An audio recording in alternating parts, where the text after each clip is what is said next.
Time stopped the moment I realized what had happened.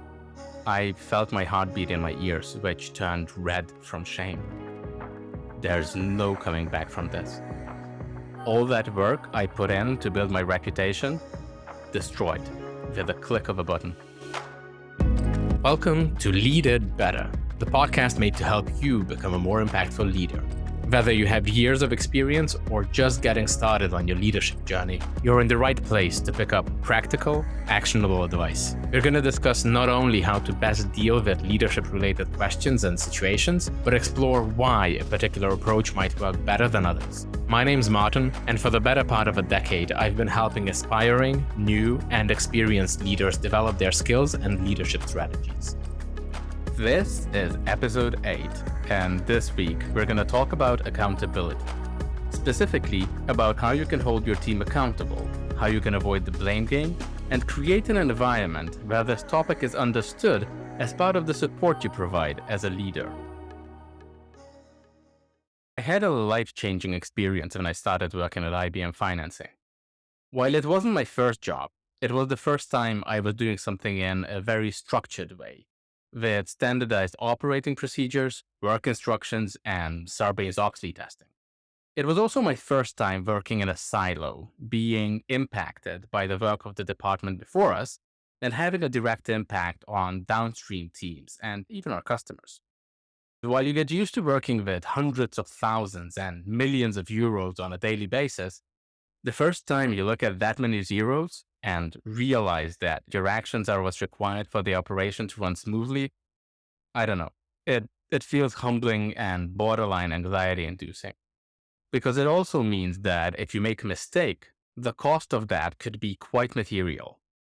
I was working hard to establish myself as a top performer. I liked the job, I liked the team, and I was young, or young enough to feel the urge to prove myself. So I learned fast, raised my hand when there was an opportunity, and made a point out of being the first one in and the last one out. Literally. Whether that's really the best way to build a reputation is a question for another time.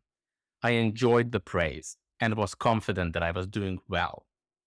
The life-changing bit of my story is the first time I messed up in a seemingly irreversible way. While I don't remember the details, it comes down to a large amount of money and that my actions had a negative impact on one of our clients. Time stopped the moment I realized what had happened. I felt my heartbeat in my ears, which turned red from shame. Adrenaline was pumping through my veins. As I stared at my laptop, paralyzed, I conceded that my corporate career had ended. There's no coming back from this. All that work I put in to build my reputation, destroyed with a click of a button. I accepted my fate and asked my manager whether we could speak in private. I didn't try to justify it or explain it away. I told her that I didn't pay enough attention and that my actions would have unfortunate effects. Here's the bit that confused me. While she acknowledged the fact that there's some cleaning up that needs to be done, she thanked me. Both for owning up to it and for sparing her the surprise of getting the news from either the CFO or the customer. Now, she said, we both had jobs to do. I had to try and undo what happened, while she had to call the CFO and probably the customer. Turns out, while I made a reputation for myself as a bright fellow who gets things done, by holding myself accountable, I established myself as someone who could be trusted. There's something special about the psychology of owning your mistakes. It's very counterintuitive how it can provide you with an opportunity to leave a lasting impression and show what kind of person you really are. Small but noteworthy caveat. You must avoid making the same mistake twice or often, as that builds a whole different type of reputation. But other than that, the point here is how you handle the aftermath. Do you sweep it under the rug, hoping no one will notice? Or do you stand up straight and be upfront about what went wrong and the part you played in it? What kind of people would you want to be surrounded with? Yeah, me too. The thing is, you'll have all kinds of people in your team. Some who will keep themselves accountable, some who will try to sweep things under the rug no matter what, but most will act based on their environment. Or, to make it more personal, based on the environment you create for them as their leader. Nurturing a culture of accountability creates a sense of ownership and commitment, which in turn leads to an increase in motivation and teamwork while also encouraging a growth mindset. Done right, your team members will take responsibility for their actions, decisions, and commitments and collectively own the outcomes, both positive and negative. If you're not intentional about holding your team accountable or act in a way that discourages your team members from taking ownership, that will negatively affect trust, morale, and performance, and give way to conflict and blame of the finger-pointing variety. So here are the top 3 things you can do to hold your team accountable and create a culture of accountability. 1. Forget about whose fault it is. 2. Stay consistent, even if you're tempted not to. And 3. Provide clarity and transparency. When it comes to the how of holding people accountable, most people seem to tense up, preparing themselves for one of those infamous difficult discussions. There's this sense of impending conflict. After all, holding someone accountable usually means someone either didn't do something or they did it poorly. If you also feel this way, I'd argue that you think of accountability in terms of blame and fault. It might not be conscious, but you can only have a sense of conflict if you feel that there will be opposition and that you and the person or people you need to hold accountable won't agree about something. But you're not there to be anyone's keeper. Everyone on your team is an adult, and you should treat them as adults, not children, to be admonished, punished, or shamed into doing something. By the way, don't do this to children either. The frame of mind you need to adopt to change that feeling of impending conflict, that feeling of, this is going to be a difficult discussion, is one of empathy and support. Similar to the coaching approach we discussed last time. If you're having that discussion because you want to help, truly, genuinely help, there's little chance for friction. Now, empathy and support don't mean letting things slide, but they do mean focusing on the future rather than the past. While it is essential to get the full context, it shouldn't be at the expense of looking ahead, finding solutions, or addressing the root cause of an issue. When you start the discussion by asking what happened and following up with questions about how they feel about the situation and whether there's anything they'd do differently, you give your team members a chance to open up and be brave enough, vulnerable enough to take responsibility. If you treat your team like adults and focus on empathy and support instead of blame and punishment, you build a culture of trust, openness, and the willingness to learn and grow. Sometimes you'll have a situation where the person is unwilling to take responsibility despite your best coaching questions. They just don't see the issue or why it would be their fault. What's the big deal? To be on the safe side and to keep with the established approach of helpfulness, assume that they're missing a piece of information to come to the correct conclusion. So you need to help provide that missing piece. There's a relatively rare situation where you'll have someone who simply disagrees with the expectations or the goals they must work towards. I think it's still worth having an open conversation about the whys. It's a win-win. They will feel heard, and you get to understand their point of view, which could hold something you haven't considered yet. However the conversation progresses, you need to, and this is my second point, stay consistent, even if you're tempted not to. Now, in the context of holding your team accountable, you need to stay consistent in 2 ways, at least. First of all, expectations. You need to both set clear expectations and then uphold them. Whether they are necessitated by the business, decided by you, or developed through a coaching discussion, every member of your team needs to know the extent and quality of what they need to do. Okay, so obviously, if the commitment was 100%, and instead only 50% happens, that's a no-brainer, right? You need to step in and talk about what happened. But what would you do if your team delivered 95 or even 99%? Do you let it slide or do you call it out?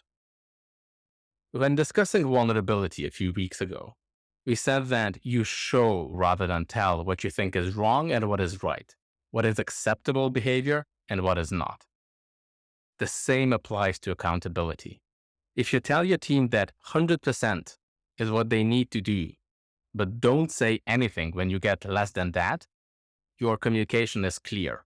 Less is enough. It won't happen one day to the other, but it is a slippery slope. You might find yourself in a situation where your team isn't meeting your expectations and it's increasingly awkward to call it out. This is why feedback needs to be immediate on an individual and a team level. Now, don't get me wrong, I'm not advocating for you to be a tyrant or a micromanager. Far from it. Before you go out of your way to list everything that still needs to be done, I'd start with the 99 times longer list of achievements and successes. Recognize progress, and then look ahead to what needs to be done. You don't need to be mean about it.